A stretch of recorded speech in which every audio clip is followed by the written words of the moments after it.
If you ever feel that your life is out of control, that life is unfair, or that you're a victim of awful circumstances, or you feel like you can just never get ahead, then I'm here to tell you how understanding the implications of reincarnation and the path to becoming enlightened will help you to know that life is never out of your control and that you are never a victim. Hi, I'm Hayley Jones. Welcome to my channel. You might have heard people talking about how you're in charge of your life and you just need to fill your heart with love and it will all be great. But I don't necessarily find that they explain what's behind this. That's what I'm going to do in this video. Explain the mechanisms behind it so that you have something to base these ideas on and it's not just words. So basically, reincarnation is the key. So reincarnation is about experiencing everything there is to experience to achieve true wisdom and knowledge of all that is. To do that, then you must experience, or we must all experience, many, many lives to be able to go through all the different kinds of experiences that there are possible to experience. So across those lives and across those experiences, of course, we experience both pleasant and unpleasant experiences, and that's necessary to make sure that we have gone through everything, we do understand everything, we have both sides of the story always. You might want to think of your life or the way you plan your life like a lesson plan, to borrow an idea from teachers, and what you put in that lesson is going to depend on what you've experienced in previous lives. From that you then decide what might be best for you to focus on next. So you might look for gaps in your experience from previous lives or gaps in your knowledge. You might look for things that you don't think you've quite nailed in previous lives that you want to get right this time, or try to get right this time. Or you might go for nuances that maybe if you try it this way, that will give you a different perspective again.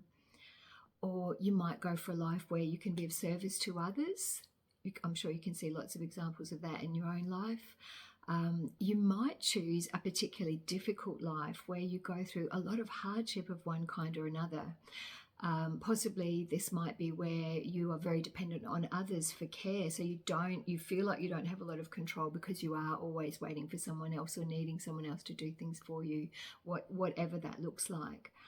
And there is a line of thinking that this kind of life, where we put a lot of hardship, really helps us to accelerate our progression towards enlightenment. You might also go for a life where you particularly focus on your own spiritual growth without being beholden to or dependent on others. So it's a bit of an inward-looking life, and that's okay. It's okay to have lives like that sometimes if they're helping you to move forward.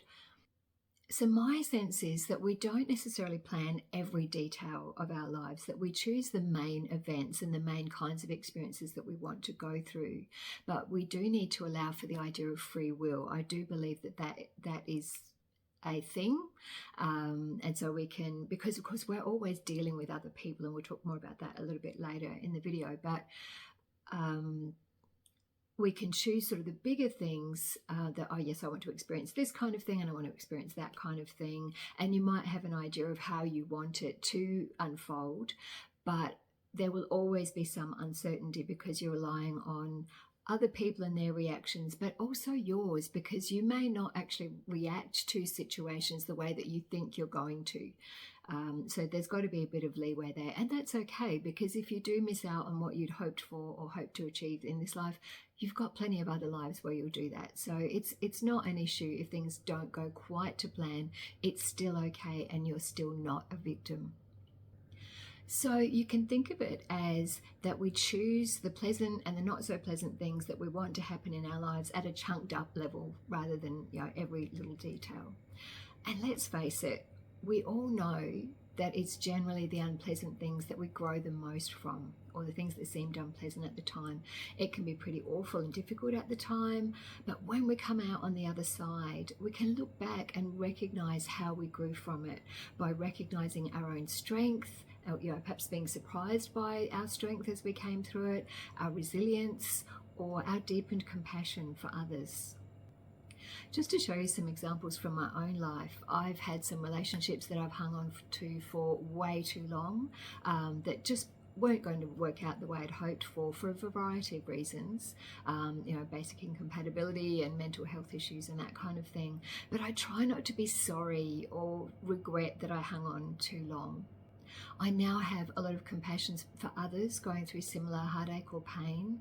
I don't tell them that they must move on or let it go, because from my experience that would just never help me. I couldn't hear it at the time. It wasn't helpful to me. It's not going to be helpful for others. And I'd like to think I'm quite good now at just listening to people and hearing where they are and just being there for them, and not, trying to force them into, going in one direction or another, because I know that doesn't work from my experience.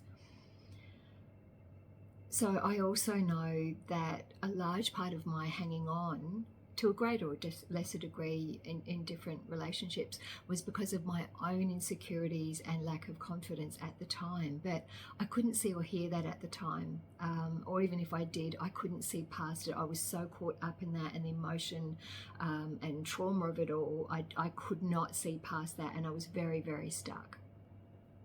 So I've now had a long time to reflect on those relationships and to integrate the experiences and my behaviors and so on. And I can see how my own behaviors, and particularly my expectations around these relationships and what I expected to happen or what I thought should happen, I can see how they contributed to my suffering.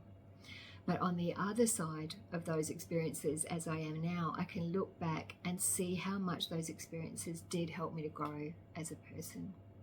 So as I said before, when we are planning our lives, we do need to take into account that there are other souls involved. None of us live our lives completely alone for the entire time. There are always other souls or people involved at one time or another, and usually many people involved at a time. You have people you work with, people in your family, your friendship groups, your hobby groups, all that kind of thing. There are lots of people you're dealing with on a day-to-day basis, and so that kind of needs to be taken into account as well. Because what you've got to remember is that, of course, all of those souls have their own life plans, so their life plans have to sort of intermingle with yours. And as I said before, that's what makes it a little bit difficult sometimes to make sure or to plan all of the little details, because you have to take into account not only how you will react to situations, but how other people will as well. So the idea that our life plans are intertwined is pretty much what people refer to as soul contracts. That's kind of what we're talking about. For me, I find that if I can remember that everyone is a soul with a soul plan, just trying to get through life the best way they can on their way to enlightenment, and that they have their own life plan, it does help me cope better when I hear of something that we think of as awful happening to someone else, especially if there's something that if there's nothing that I can do about it. I'll help if I can, obviously. I think most of us do, but there are times when you can't help. One, if the situation has already happened, it's happened in the past, and you hear about it, and just realize how dreadful it is, and sometimes you can dwell on it a little bit and just feel so terrible for that person, but there's nothing you can do about it at that time. Or if it's someone who's very far away, or all kinds of reasons why you might not be in a position to do something about it. For me, if I can remember that, look, that person planned that, they chose to experience that, even if they're not consciously aware of it at the time, it was actually what they needed. It was a good thing, even if it wasn't a pleasant thing. And that, I do find that idea helps me to cope with some of the atrocities that we hear about in the world. And it's not about shirking responsibility or saying, oh, they deserve that. It's not about that at all. It's just about understanding how things work and why they work the way they do. Just gives me some comfort in that way. So I don't know if you've heard of Ram Dass. If you haven't, look him up. He is wonderful, or was wonderful. But he tells a story of when he was younger. He was in India with his guru, and at the time there were dreadful things happening in Bangladesh. I can't remember if it was a war or a famine or something, but it really was not good. And he wanted to go and get a van and take a bunch of people and a bunch of food and drive across to Bangladesh from where he was in India to help out people. And his guru was pretty unconcerned about it. He sort of said, "Oh no, look, don't worry about it. Everything's perfect. It's fine. They're fine." And he himself was quite taken aback at this attitude from someone who was supposedly enlightened and an all loving being. But I think he learned from that just what I was saying, that it actually is okay. And if someone has chosen to do that, go through that, in the long run, it is a good thing for them. It's not pleasant, but that's something they've chosen to do, and they're not the victim. So you might be asking, why would you choose to experience something awful? Why would you want to do that? Now, obviously, that's because of, as we said, often experiencing the unpleasant things or the awful things is what helps us to grow the most. But you can, if we go into the technicalities of it, there could be several reasons, and I'm not saying that I know all of them or could even think of all of them, but these are a few that might make sense to us from a human point of view. So one might be that perhaps if someone is, as you perceive, they're perpetrating something on you, something very unpleasant on you, it could well be that in a previous life you did something similar to them. And you've got an agreement with them that, okay, well, I've been on this side of it and you've been on that side of it. Let's swap this time so that we both understand both sides of it. And that might be one reason. I know some people might call that karma. We'll come to that in a minute.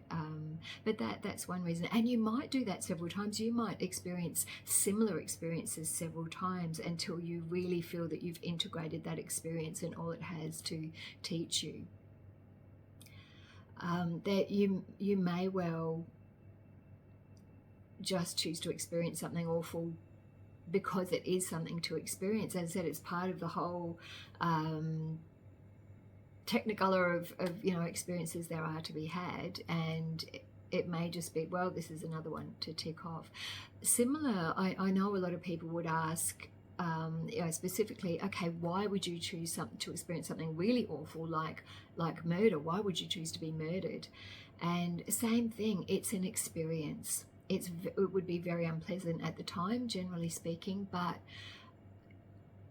going through that experience enriches your soul. It gives you something else to build your wisdom and knowledge and understanding on. So not pleasant in the moment, but good for you or useful in the long run. It may also be, again, because in a previous life you've been a murderer. You might have murdered someone or murdered several people in several lives. And please don't think I'm saying that makes you a bad person or anyone a bad person. It's not about being a good or bad person. These are all just experiences. So that could be why you've got to see the bigger picture of reincarnation and you being a soul who goes through many, many lives with many, many experiences. If we just look at it as one life, if we only look at one life, we're not seeing the bigger picture, and it just won't make sense. If you want to look at it from a scientific point of view or a data point of view, that one life only gives you really one data point. It's not enough to see the bigger picture. So similarly, why would you choose to do something awful? So we just talked about why would you choose to experience something awful. Why would you choose to do something awful? Again, it might just be an experience. It's one of the experiences to be had. Pleasant, unpleasant. There's experiences to be had on both sides, whether you're the perpetrator or the experiencer.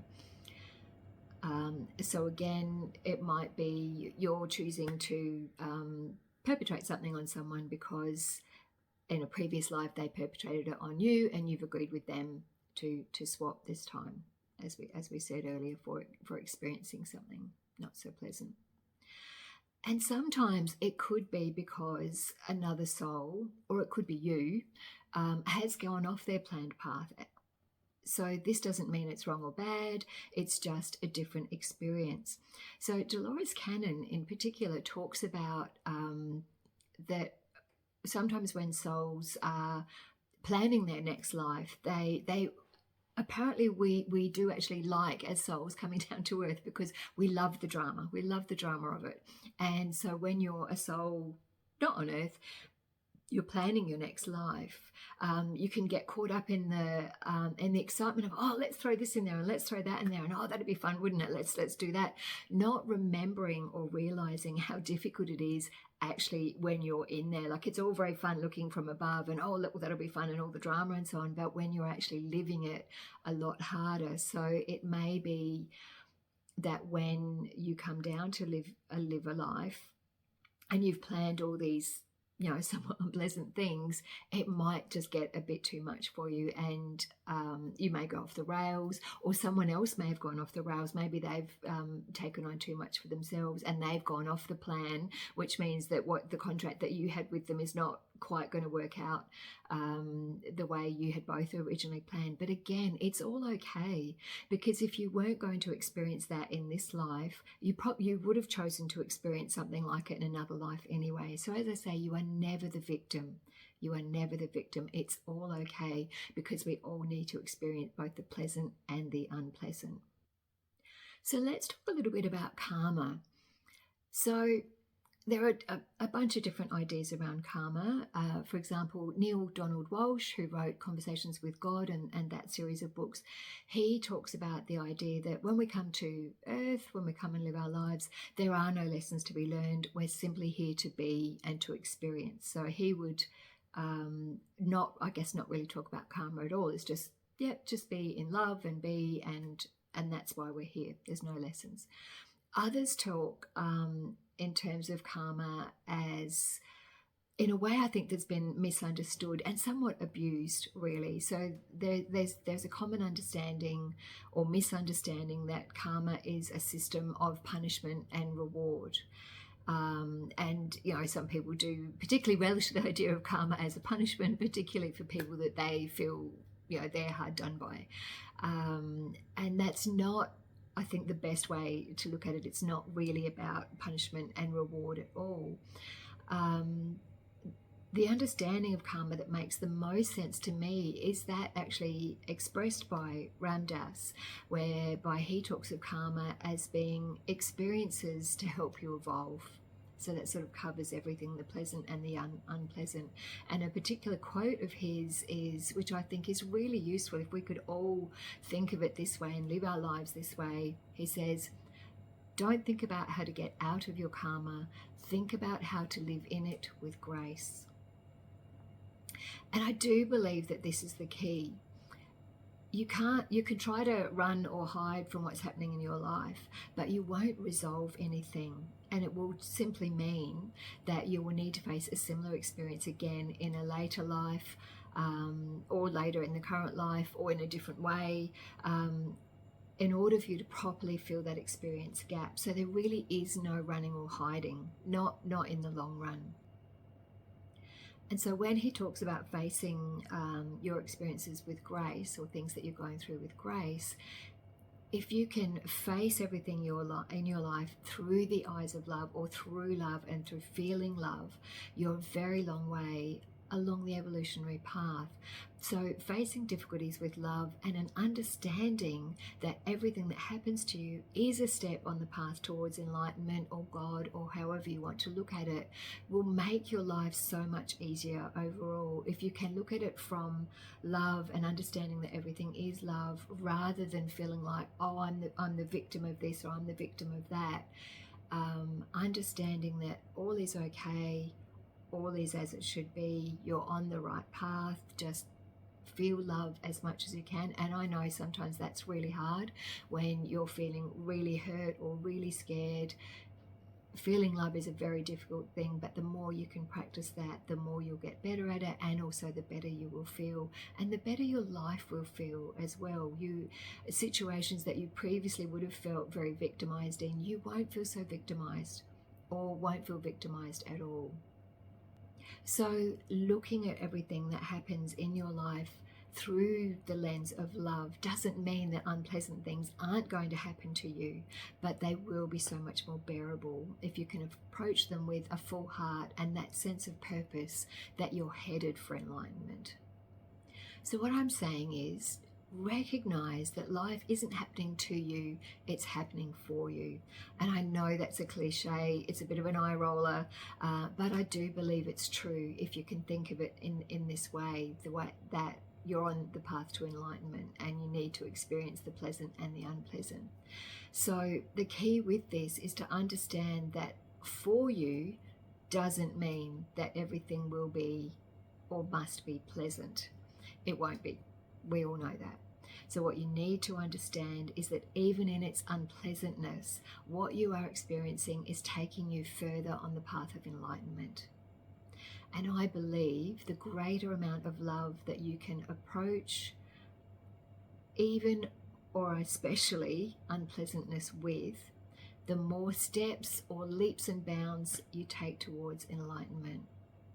And of course, this love or this outpouring of love includes being towards those who you perceive to be the perpetrator or perpetrators of the unpleasantness. So if you can see them as souls on their own path, the same as you are, you can understand that, one, you and they have likely made an agreement to experience this unpleasantness together in the way that you are experiencing it. You may, as we said before, you may have been the perpetrator of some unpleasantness towards them or others in a previous life or many previous lives and plan to experience the other side of it in this one. Or three, maybe they have gone off their path, as we said before. However, even if this is the case, that they've gone off their path, I still believe that you are not the victim. You are never a victim. We are all here to grow and evolve. So no matter what happens in your life, it is an opportunity for you to grow or evolve, and that can never be bad. So just to give an example from my own life, I don't have children in this life, and I did want to when I was younger. I was caught up in the expectations of our culture, our society, that you grow up and get married and have kids and live happily ever after. But I got to a point where that clearly wasn't going to happen, and I did go through a bit of grief. I wasn't in a relationship, I was getting older, and I thought I was probably at an age where it was unfair for me to have children. I thought I would have been too old, so I accepted for myself that wasn't going to happen. But I did go through some grief because of those expectations. But I am a QHHT practitioner, so this is a technique developed by Dolores Cannon. It's a past life regression technique. It's called quantum healing hypnosis technique, and I had a session done on me by another practitioner a few years ago, and as part of these sessions you can ask questions of your higher self. So one of the questions I asked was, well, why didn't I have children this life? Why wasn't that part of my plan? And the response that came very quickly and very directly was, they would have been too much of a distraction. And it was such a relief to hear that. And I realized that I actually knew that all along. I'd never particularly wanted to be like the soccer mom and drive kids around all the time. That wasn't something that I really felt was me. So that was really useful and quite comforting to think, okay, it actually is okay. It's okay that I didn't have children in this life. That's, we're not going to in every life. So thanks for joining me. If you haven't already subscribed, it would be great if you did. It really helps out the channel. And you might want to check out one of my other videos on our connection to those on the other side, or especially if you're an animal lover, or maybe especially if you're not, on whether human and animals' souls are the same. I'll see you next time.